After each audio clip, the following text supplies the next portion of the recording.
Hi friends, welcome to our channel. ఈరోజు నేను 2025లో మలయాళం లాంగ్వేజ్లో రిలీజ్ అయినటువంటి ఒక మంచి డ్రామా మూవీ స్టోరీని ఎక్స్ప్లెయిన్ చేయబోతున్నాను. అదే ఒసిప్ పింటే ఒసియాతు. నిజానికి ఈ మూవీని రియల్గా జరిగిన సంఘటనని బేస్ చేసుకుని తీయడం జరిగింది. సో స్కిప్ చేయకుండా చివరి వరకు చూడండి. Now let's start our video.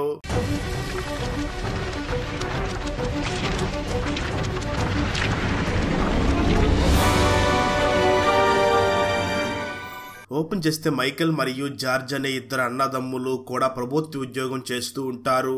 పెద్దవాడైన Michael ఎంఆర్ఓగా work చేస్తూ ఉండగా జార్జ్ మాత్రం పోలీస్ ఆఫీసర్గా వర్క్ చేస్తూ ఉంటాడు. వీళ్ళిద్దరికి రాబర్ట్ అనే ఒక ముద్దుల తమ్ముడు కూడా ఉంటాడు. తను వేరే ప్రాంతంలో ఫారెస్ట్ డిపార్ట్మెంట్ లో వర్క్ చేస్తూ ఉంటాడు. మైకేల్ మరియు జార్జ్ ఇద్దరు కూడా వాళ్ళ గవర్నమెంట్ జాబ్స్ తో పాటు ఒక బిజినెస్ ని స్టార్ట్ చేసి ఉండగా దాంట్లో చాలా డబ్బులు లాస్ వచ్చి ఇప్పుడు వాళ్ళకి చాలా డబ్బులు అవసరమై ఉంటుంది. దాంతో మైకేల్ మరియు జార్జ్ ఇద్దరు కూడా ఇప్పుడు మనకి అంత డబ్బులు ఎక్కడి నుంచి దొరుకుతాయి అని ఆలోచిస్తూ ఉంటారు. మరోపక్క రాబర్ట్ తన పై అధికారిని కలిసి త్వరలో మా అమ్మగారికి వర్ధంతి ఉంది, నేను ఇంటికి వెళ్ళాలి అని పర్మిషన్ తీసుకుని ఇంటికి బయలుదేరి వస్తాడు. నిజానికి రాబర్ట్ వాళ్ళ అమ్మ చాలా సంవత్సరాల క్రితమే, అంటే రాబర్ట్ చిన్నతనంలో ఉన్నప్పుడే చనిపోయి ఉంటుంది. రాబర్ట్ కి మరియు తన అన్నయ్యలకి మధ్య 15 సంవత్సరాల గ్యాప్ ఉండడంతో మైకేల్ మరియు జార్జ్ ఇద్దరు కూడా ఆ రాబర్ట్ ని చాలా అల్లారు ముద్దుగా పెంచుతూ ఉంటారు. ఆ తర్వాత మైకేల్, జార్జ్, రాబర్ట్ ముగ్గురు కూడా ఇంటికి వచ్చి వాళ్ళ అమ్మకి వర్ధంతిని పూర్తి చేస్తారు. ఇంటి దగ్గర మైకేల్, జార్జ్, రాబర్ట్ వాళ్ళ నాన్నైనటువంటి యాంటోనీ దాస్ ఉంటూ వాళ్ళకున్న ఆస్తి మొత్తాన్ని కూడా యాంటోనీ దాసే హ్యాండిల్ చేస్తూ ఉంటాడు. వీళ్ళ ఫాదర్ అయినటువంటి యాంటోనీ దాస్ దగ్గర చాలా ఆస్తి ఉంటుంది, కానీ తను మాత్రం ఒక్క రూపాయి కూడా బయటికి తీయడు. తను చాలా పిసినారిగొట్టుగా ఉంటాడు. ఆ రోజు రాత్రి మైకేల్ వైఫ్ మైకేల్ ని చూసి, మీరు డబ్బుల కోసం చాలా ఇబ్బంది పడుతున్నారు కదా, ఇక్కడ మీకు చాలా ఆస్తి ఉంది, మీ నాన్నతో మాట్లాడి డబ్బులు తీసుకోవచ్చు కదా అని అడుగుతుంది. ఆ మాటలు విన్న మైకేల్ మాత్రం, నీకు నాన్న గురించి తెలియదు, నాన్న దగ్గర నుంచి 1 రూపాయి తీసుకోలేం, అయినా మేము నాన్నని అడిగేంత ధైర్యం కూడా మాకు లేదు అని అంటాడు. సరిగ్గా అదే సమయంలో మైకేల్ మేనమామ, అంటే మైకేల్ వాళ్ళ అమ్మ తమ్ముడు ఇంటికి వచ్చి యాంటోనీ దాస్ని కలిసి, బావా, మా అక్క నీతో 25 సంవత్సరాల కాపురం చేసింది, నీకు కూడా నేను చాలా సహాయం చేశాను, ఇప్పుడు నా కూతురికి పెళ్లి చేయాలి, కొంచెం డబ్బులు అవసరం అయ్యింది, ప్లీజ్ నాకు కొంచెం హెల్ప్ చేయవా అని అడుగుతాడు.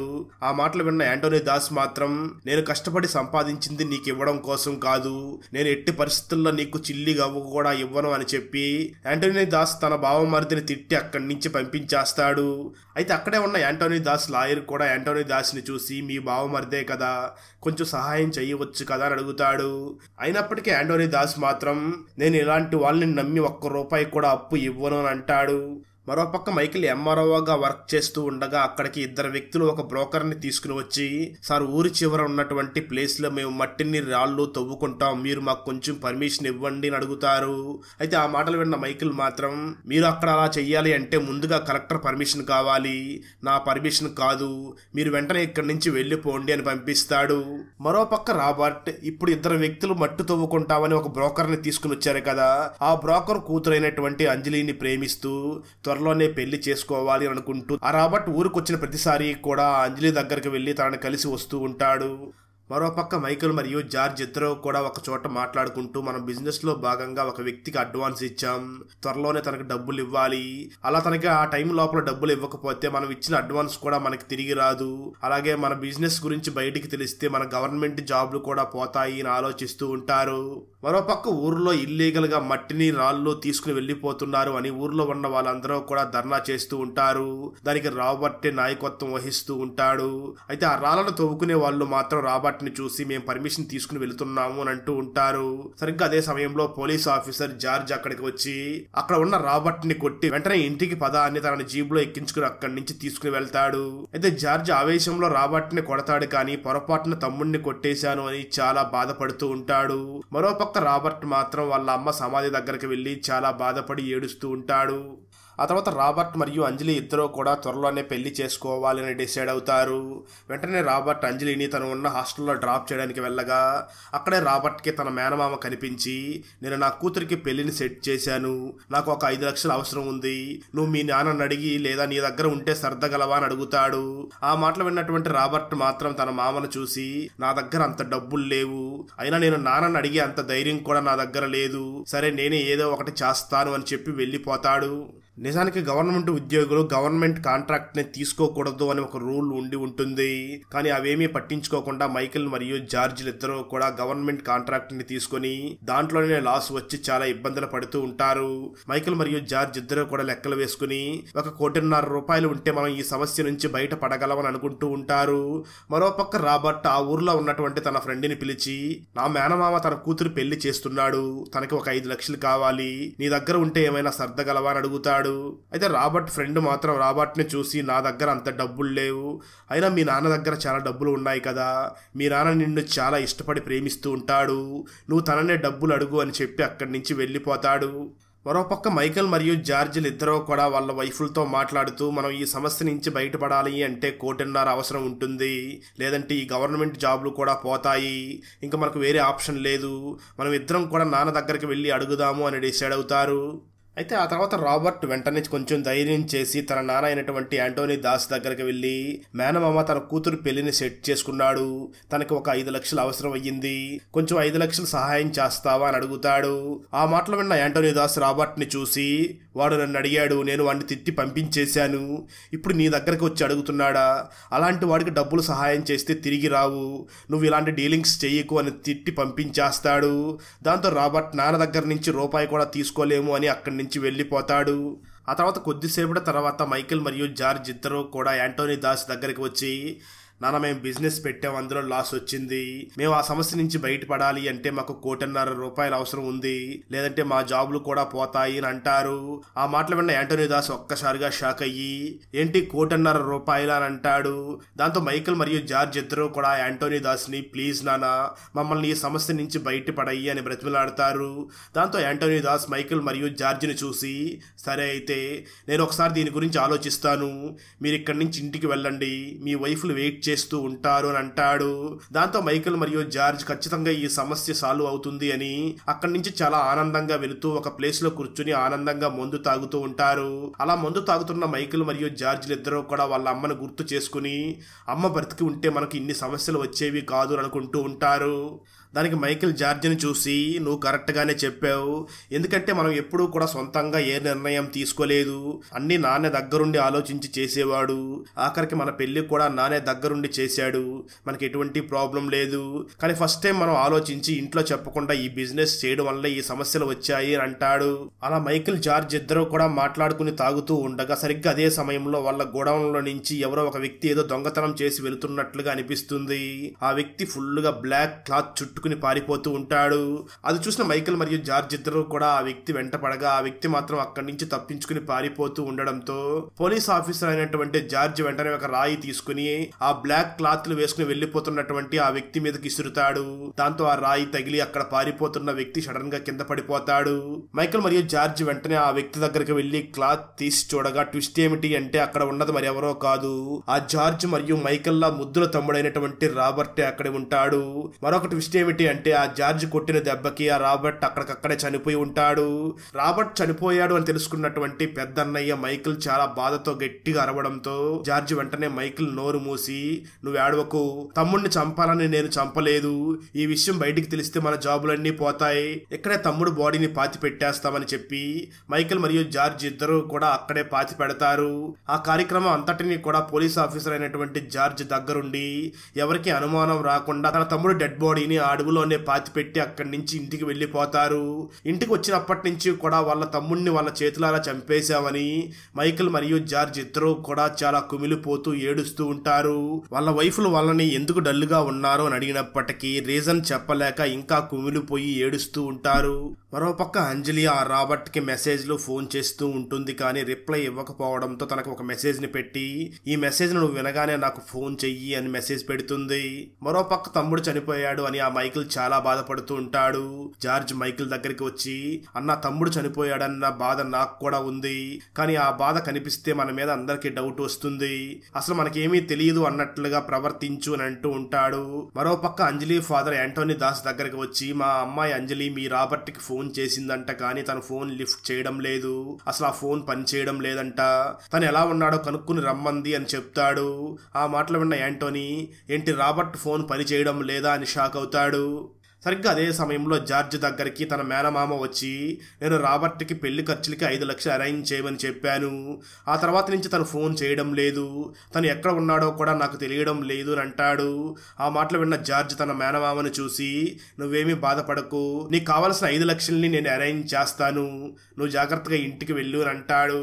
మరోపక్క యాంటోనీ దాస్ తన ఫ్రెండ్ దగ్గర బాధపడుతూ, నేను తిట్టిన దానికి ఆ రాబర్ట్ ఇంటి నుంచి వెళ్ళిపోయాడేమో అని బాధపడుతూ ఉంటాడు. కట్ చేస్తే ఆ తర్వాత రోజు ఉదయం యాంటోనీ దాస్ తన కొడుకు రాబర్ట్ కోసం ఆలోచించి చనిపోయి ఉంటాడు. దాంతో వాళ్ళ బంధువులందరూ కూడా అక్కడికి వచ్చి ఉండగా వాళ్ళందరూ కూడా రాబర్ట్ ఎప్పుడు వస్తాడా అని వెయిట్ చేస్తూ ఉంటారు. అయితే రాబర్ట్ వాళ్ళ మేనమామ మాత్రం మైకేల్ ని చూసి, ఏంటి రాబర్ట్ ఈ రోజు కూడా రాలేదు అని అడుగుతూ ఉంటాడు. దానికి మైకేల్ మరియు జార్జ్ ఇద్దరు కూడా వాళ్ళ మేనమామని చూసి, మేము రాబర్ట్ కోసం చాలా ట్రై చేశాం, తనని మేము కాంటాక్ట్ చేయలేకపోతున్నాము అని అంటారు. ఆ రోజు సాయంత్రం అవుతుంది. దాంతో మైకేల్ అక్కడ ఉన్న వాళ్ళందరినీ చూసి, సాయంత్రం అయిపోతుంది, నాన్న డెడ్ బాడీకి సాంప్రదాయం ప్రకారంగా అంత్యక్రియలను చేద్దామని అంటాడు. అయితే అక్కడ ఉన్న బంధువులు మాత్రం చిన్న కొడుకు రాకుండా ఎలా చేస్తారు అని అంటూ ఉంటారు. మైకేల్ మాత్రం కోపం తెచ్చుకుని, చిన్న కొడుకు రాకపోతే ఏం చేస్తాం, అలా నాన్న డెడ్ బాడీని ఇంట్లోనే పెట్టుకుంటామని అందరినీ ఒప్పించి వాళ్ళ నాన్నకి సాంప్రదాయబద్ధంగా అంత్యక్రియలన్నీ పూర్తి చేస్తారు. ఆ తర్వాత మైకేల్ మరియు జార్జ్ దగ్గరికి వాళ్ళ బిజినెస్ లో భాగంగా ఒక వ్యక్తికి అడ్వాన్స్ ఇచ్చారు కదా, ఆ బ్రోకర్ వచ్చి మాట్లాడుతూ, మీరు అడ్వాన్స్ ఇచ్చి ఇప్పటికే 3 వారాలు దాటిపోయింది, మీరు పూర్తి మనీ ఇచ్చి రిజిస్ట్రేషన్ చేయించుకోండి, లేదంటే మీరు ఇచ్చిన అడ్వాన్స్ కూడా తిరిగి ఇవ్వం అని వార్నింగ్ ఇచ్చి వెళ్లిపోతాడు. దాంతో మైకేల్ మరియు జార్జ్ వెంటనే ఆ యాంటోనీ దాస్ లాయర్ దగ్గరికి వెళ్లి, నాన్న ఆస్తిని మాకు ఎలా పంచారో ఒకసారి చూడండి అని అంటారు. దాంతో యాంటోనీ దాస్ లాయర్ వెంటనే యాంటోనీ దాస్ వీలునామాని చెక్ చేయగా ట్విస్ట్ ఏమిటి అంటే, యాంటోనీ దాస్ ఆస్తి మొత్తాన్ని కూడా తన చిన్న కొడుకు రాబర్ట్ కే రాసి ఉంటాడు. దాన్ని చూసిన మైకేల్ మరియు జార్జ్ ఒక్కసారిగా షాక్ అయ్యి, ఆస్తి మొత్తం రాబర్ట్ కి రాసిచ్చాడా, మనకు రూపాయి కూడా రాదా అని ఫీల్ అవుతూ ఉంటారు. దాంతో యాంటోనీ దాస్ లాయర్ మైకేల్ మరియు జార్జ్ చూసి, మీరేమి కంగారు పడకండి, ఇది 10 సంవత్సరాల క్రితం రాసింది, రీసెంట్ గా మీకు బిజినెస్ లో ఏదో డబ్బులు అవసరమని మీ నాన్న అడిగారు కదా, ఆ సమయంలో మీ నాన్న మీకు కూడా ఆస్తి ఇవ్వాలని ఈ వీలునామాని మార్చి రాయాలన్నాడు, కానీ సడన్ గా చనిపోయాడు, ఇప్పుడు మీకు ఆస్తి రావాలి అంటే మీ తమ్ముడు రాబర్ట్ దొరకాల్సిందే అని అంటాడు.